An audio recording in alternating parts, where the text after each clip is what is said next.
The claim by the followers of Muhammad for Jerusalem as their third holiest place is founded on the interpretation of the following verse. Glory to Allah, who did take his servant for journey by night from the sacred mosque to the farthest mosque. Are these interpretations true, factual, historical?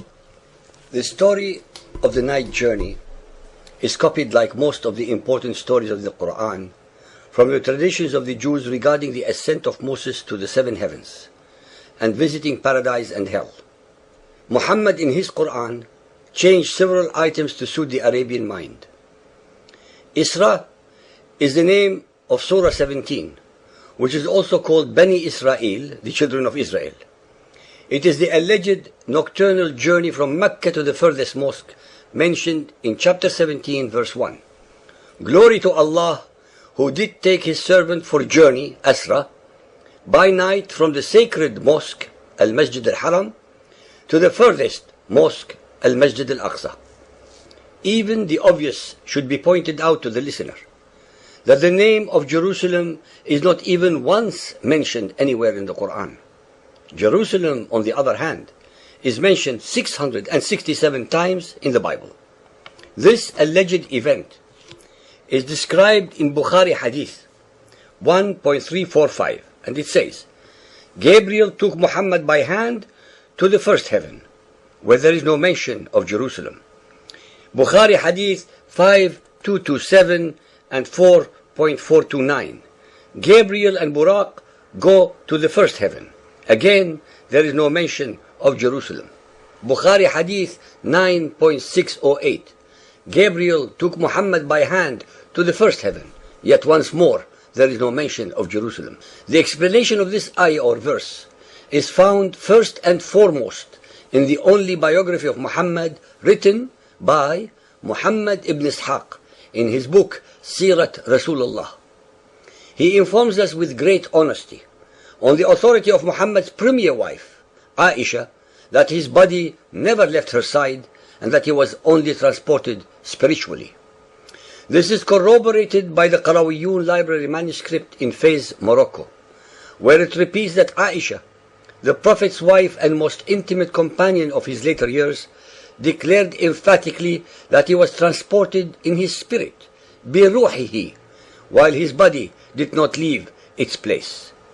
Also, the great Al-Hasan al-Basri, who belonged to the next generation, held uncompromisingly to the same view.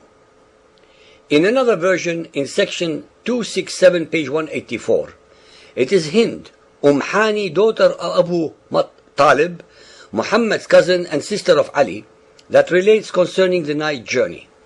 The apostle went on no night journey except while he was in my house.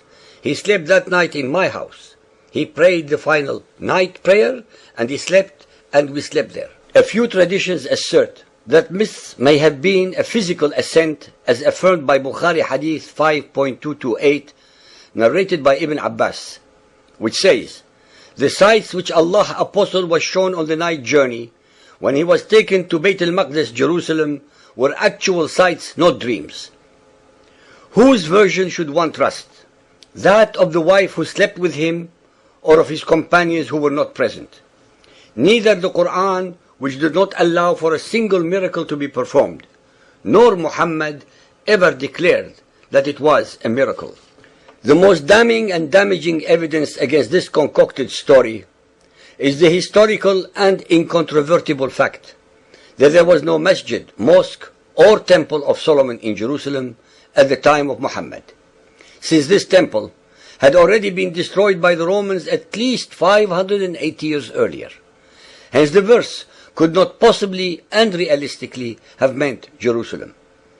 It was the companions of Muhammad who, after his death, expressed the erroneous, falsified and unsubstantiated opinion, and later the dogma, by creating a mythology, assuming a real physical transport to Jerusalem, in spite of the fact that not one of the ahadith above mentions any intermediate landing at Jerusalem, but a direct flight from Mecca to the first heaven only.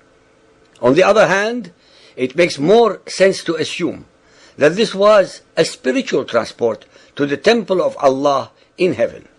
This tradition too would have been a copy from the Jewish traditions regarding Jacob and Moses visiting the seven heavens.